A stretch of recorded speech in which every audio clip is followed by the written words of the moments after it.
Pressure കുക്കറിൽ pressure എന്ന് പറയുമ്പോൾ അത് പുറത്തേക്ക് പോകണം, അല്ലെങ്കിൽ ആ കുക്കർ പൊട്ടിത്തെറിച്ച് പോകും എന്ന മാതിരി അവിടെ ഉണ്ടായിരുന്ന അവസ്ഥയുടെ ഒരു ചെറിയ ബഹിസ്ഫുരണമാണ് നമ്മളിപ്പോൾ ഈ കാണുന്നത്. ഹേമ കമ്മീഷൻ അതിന് വലിയൊരു കാരണമായി. എന്തെന്നല്ല, ഹേമ കമ്മീഷൻ ഇങ്ങനെ ചെയ്ത് വളരെ നന്നായി എന്നാണ് ഞാൻ പറയാം. 2-3 ആളെ പേരെടുത്ത് പറഞ്ഞിരുന്നെങ്കിൽ ഇതുപോലെ എക്സ്പോസ്ഡ് ആവുമായിരുന്നില്ല. അപ്പോൾ എല്ലാവരെയും സംശയിക്കുന്ന രീതിയിലുള്ള ഒരു റിപ്പോർട്ടാണ് കമ്മീഷൻ മുമ്പോട്ട് വെച്ചത്. അതുകൊണ്ട് തന്നെ എല്ലാവരും സംശയത്തിന്റെ നിഴലിലാണ്.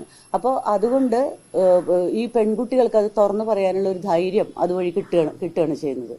ഇനിയും ബാക്കി നിൽക്കുന്നവരുണ്ടാവും, അവരൊക്കെ വെളിപ്പെടുത്താനുള്ള ഒരു ധൈര്യവും ഞങ്ങൾ പിന്നിലുണ്ട് എന്നുള്ള ഉറപ്പും സമൂഹം ഈ പെൺകുട്ടികൾക്ക് കൊടുക്കണം. കാരണം ഇതൊരു വലിയ ക്ലീനിങ് പരിപാടിയാണ്. നമ്മൾക്ക് ഈ ഒരു മേഖലയിൽ നിലനിന്നിരുന്ന ടേക്കൺ ഫോർ ഗ്രാൻഡഡ് ആയിട്ട് നിലനിന്നിരുന്ന ഈ വലിയ ലൈംഗിക ചൂഷണം, അപകടകരമായ രീതിയിൽ റേപ്പ് പോലെയുള്ള അതല്ലെങ്കിൽ പീഡോഫീലിയ പോലെയുള്ള നിലനിൽക്കുന്ന ഈ സംഗതികൾ അവസാനിപ്പിക്കണം. കാരണം ഇത് കേരളമാണ്, കേരളീയ സമൂഹമാണ്. നമ്മൾ ജനാധിപത്യത്തെക്കുറിച്ച് ഒരുപക്ഷെ ഇന്ത്യയിലെ ഇതര സംസ്ഥാനങ്ങളിൽ നിന്ന് വ്യത്യസ്തമായിട്ട് വളരെയധികം ബോധമുള്ളവരും ജനാധിപത്യത്തെ സംരക്ഷിക്കണമെന്ന് വിചാരിക്കുന്നവരാണെന്നാണ് നമ്മൾ പറയുന്നത്. സാക്ഷരതയിലും മുന്നിട്ട് നിൽക്കുകയാണ്. സാംസ്കാരികമായി ഉന്നതമായ ഒരു സ്ഥലമാണ്. അതുകൊണ്ട് തന്നെ ഇപ്പോൾ ഉണ്ടായിട്ടുള്ള ഈ ഒരു അവസ്ഥയെ ഗുണപരമായിട്ട് എങ്ങനെ മാറ്റാം എന്നുള്ളത് സമൂഹത്തിന്റെ ഉത്തരവാദിത്വം കൂടിയാണ്. ഗവൺമെന്റിന് ബാധ്യതകൾ ഉണ്ടാവാം, അമ്മ സംഘടനയ്ക്ക് ബാധ്യതകൾ ഉണ്ടാവാം, മറ്റു പലർക്കും പലതരത്തിലുള്ള പ്രശ്നങ്ങൾ ഇതിലുണ്ടാവാം. വമ്പൻ ഒരു ലക്ഷക്കണക്കിന് കോടികളുടെ പണം കടന്ന് മറയുന്ന ഒരു മേഖലയാണ്. അതുകൊണ്ട് തന്നെ ഇതിനൊരുപാട് പ്രശ്നങ്ങളുണ്ടാവും. ഇവിടെ ഇത് സ്ത്രീകൾക്ക് മാത്രമാണ് ഇതിനെ ക്ലീൻ ചെയ്യാൻ പറ്റുള്ളൂ. അല്ലെങ്കിൽ ക്ലീനിങ് തൊഴിലാളികൾ സ്ത്രീകളാണല്ലോ. അപ്പൊ സ്ത്രീകൾക്ക് ഇത് ക്ലീൻ ചെയ്യാൻ പറ്റുള്ളൂ.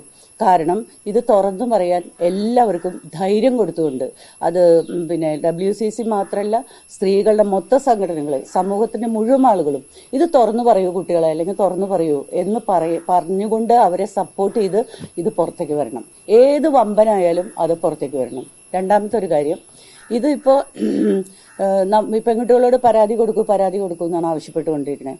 പക്ഷേ ഇത് ഇത്രയും ഭയങ്കരമായ ഒരു കുറ്റാരോപണമുള്ള ഒരു കമ്മീഷൻ റിപ്പോർട്ട് കിട്ടിയാൽ അത് നേരിട്ട് പോലീസിന് കൈമാറുകയാണ് സർക്കാർ ചെയ്യേണ്ടിയിരുന്നത്. നേരിട്ട് പോലീസിന് കൈമാറണം, FIR ഇടണം, കേസ് അന്വേഷിക്കണം, പ്രതികളെ എക്സ്പോസ്ഡ് ആക്കണം, കേസ് നടക്കണം, കുറ്റക്കാരാണെന്ന് കണ്ടാൽ ശിക്ഷിക്കണം. അതല്ലേ ശരിയായിട്ടുള്ള ഒരു രീതി. അതിന് പകരം കൊണ്ട് ഇതിൽ ചിലത് പുറത്തു വിടാൻ പറ്റില്ല, ചിലത് പുറത്തു വിടുള്ളൂ, പ്രത്യാഘാതങ്ങളെ ഭയക്കുന്നു, ഇങ്ങനെയൊക്കെ പറയാനേ പാടില്ലാത്തതായിരുന്നു. പക്ഷെ എന്തായാലും ഇത്രയും വന്ന സ്ഥിതിക്ക് ഇത് പോലീസ് കേസാക്കാനുള്ള നടപടികൾ ഗവൺമെന്റ് കൈക്കൊള്ളുന്നു തന്നെയാണ് നമ്മൾ പ്രതീക്ഷിക്കുന്നത്. ഒരുപക്ഷെ ചില പേരുകൾ ഇപ്പോൾ ഒരു 7-അംഗ കമ്മിറ്റിയെ വെച്ചിട്ടുണ്ടല്ലോ ഒരു പുനരന്വേഷണത്തിന് വേണ്ടിയിട്ട്. അതൊരു നാടകമാണെന്നാണ് എനിക്ക് തോന്നുന്നത്. കാരണം എന്താ വെച്ചാൽ പോലീസ് ഉദ്യോഗസ്ഥന്മാരാണ് അതിലധികം. ഇവരെങ്ങനെയായിരിക്കും ഈ പെൺകുട്ടികളോട് ചോദ്യം ചെയ്യാന്നുള്ളത് നമുക്കറിയില്ല.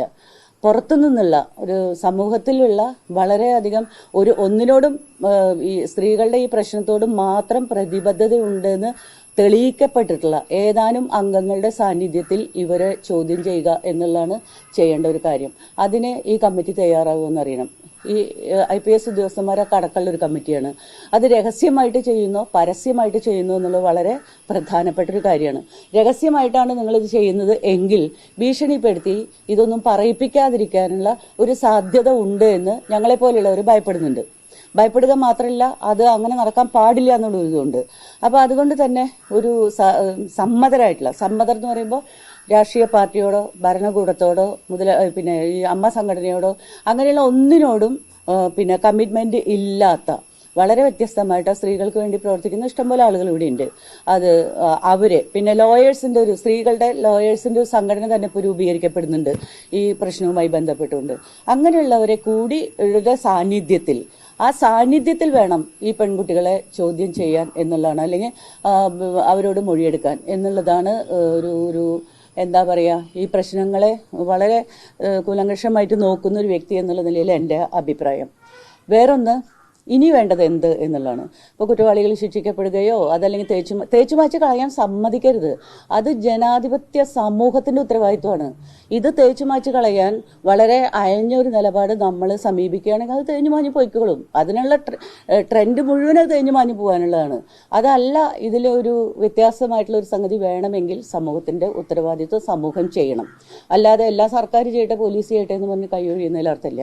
വേറൊന്ന്, പ്രധാനപ്പെട്ടത് ഇനി എന്ത് എന്നുള്ളതാണ്. എന്നെ സംബന്ധിച്ചിടത്തോളം സിനിമാ മേഖലയിൽ പണിയെടുക്കുന്ന ആണായാലും പെണ്ണായാലും തൊഴിലാളികളാണ്. ഇതാദ്യം അംഗീകരിക്കുകയും തൊഴിലിടം എന്നുള്ള രീതിയിൽ അതിനെ പ്ലേസ് ചെയ്യുകയും വേണം. ഇനി ഇവർ ചെയ്യുന്ന തൊഴിൽ ടെക്നീഷ്യന്മാരും മറ്റുള്ളവരൊക്കെ ഒഴിച്ചു നിർത്തിയാൽ ഇവർ ചെയ്യുന്ന തൊഴിൽ ആർട്ടുമായി ബന്ധപ്പെട്ടതാണ്. ആർട്ടിനെ നിങ്ങൾ എങ്ങനെയാണ് കാറ്റഗറൈസ് ചെയ്യുക എന്നുള്ളതിന് ഒരു അയഞ്ഞ സമീപനം, അമൂർത്തമായ ഒരു സമീപനം മാത്രമേ പറ്റുള്ളൂ. കാരണം ആർട്ടിനെ നമുക്ക് അളക്കാനോ അല്ലെങ്കിൽ ഇന്ന ആൾക്ക് ഇതിന് അങ്ങനെ പറ്റില്ല.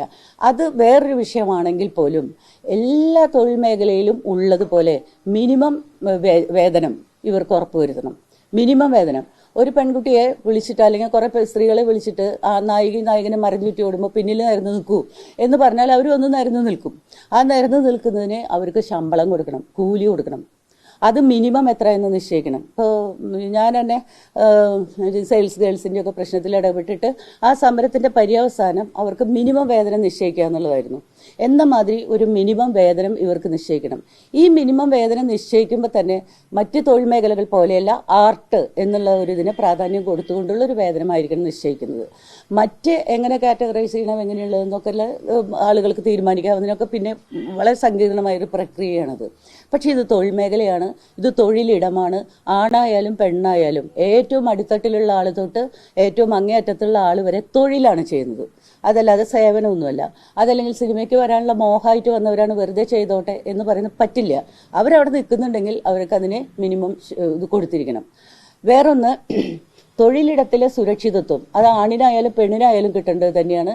ഈ സുരക്ഷിതത്വം എന്ന് പറയുന്നത് സംരക്ഷിക്കാനാണ് കമ്മിറ്റികൾ രൂപീകരിച്ചിട്ടുള്ളത്. പക്ഷേ ആ കമ്മിറ്റി പ്രവർത്തിക്കുന്നത് എങ്ങനെയാണെന്നുള്ളത് നമുക്കറിയാം. ഏത് ഒരു സ്ഥലത്തായാലും അത് വളരെ ലൂസായിട്ടുള്ള ഒരു അവസ്ഥയിലാണ് പ്രവർത്തിക്കുന്നത്. ലളിതകുമാരി കമ്മീഷന്റെ നിർദ്ദേശപ്രകാരം വളരെ കർശനമായി നീങ്ങുകയാണ് എങ്കിൽ വളരെ ഫലപ്രദമാക്കാവുന്ന ഒരു സംഗതിയാണിത്. ഇതിൽ എപ്പോഴും പുറത്തുനിന്നുള്ള ഒരാളെ തീരുമാനിക്കുമ്പോൾ തങ്ങളുടെ താല്പര്യത്തിനുള്ള ഒരാളെ തീരുമാനിക്കുന്നു എന്നുള്ളതാണ് ഒരു പ്രശ്നമായിട്ട് എനിക്ക് തോന്നിയിട്ടുള്ളത്. അതല്ലാതെ കണ്ട് ഒരു തൊഴിലിടങ്ങളിലെ സംരക്ഷണത്തിന്, തൊഴിലവകാശങ്ങൾക്ക് എല്ലാത്തിനും അർഹരായ തൊഴിലാളികളാണ് ഇവർ എന്നുള്ള രീതിയിലേക്ക് ഈ കാര്യങ്ങൾ ഡെവലപ്പ് ചെയ്യണം. ഇത് തൊഴിൽ വകുപ്പുമായിട്ട് ഇതിനെ ബന്ധപ്പെടുത്തണം. ലേബർ നിയമങ്ങൾ അവർക്ക് ബാധകമാക്കണം. ഇവരുടെ കൂലി നിശ്ചയിക്കുമ്പോൾ ഒരു ആർട്ട് കൈകാര്യം ചെയ്യുന്നവരാണ്. സ്കില്ലാണല്ലോ ആർട്ട് എന്ന് പറഞ്ഞാൽ. ഒരു സാധാരണ തൊഴിലാളി പോലെയല്ല സ്കില്ലുള്ള തൊഴിലാളി എന്ന് പറഞ്ഞാൽ അയാൾക്ക് വേതനം കൂടുതലായിരിക്കും. അപ്പോൾ ആർട്ട്, സ്കില്ല് ഇതൊക്കെ കണക്കാക്കിക്കൊണ്ടായിരിക്കണം മിനിമം വേതനം നിശ്ചയിക്കുന്നത്. അങ്ങനെ ഒരു വലിയ മാറ്റം ഈ മേഖലയിലേക്ക് കൊണ്ടുവരുമ്പോൾ ഏതൊരു സ്ത്രീക്കും ഏതൊരു പുരുഷനും ഒരു അന്തസ് ഉണ്ടാകും. തൊഴിൽ രംഗത്ത് ഒരു അന്തസ് അവർക്ക് പാലിക്കാൻ പറ്റും. പിന്നെ ചൂഷണങ്ങൾ അനുവദിക്കാത്ത വിധത്തിൽ പഴുതടച്ച് പിന്നെ തൊഴിൽ രംഗത്തെ സ്ത്രീകൾക്കെതിരായ ചൂഷണങ്ങൾക്കെതിരെയുള്ള ഒരു നടപടിയും ഉണ്ടാകും.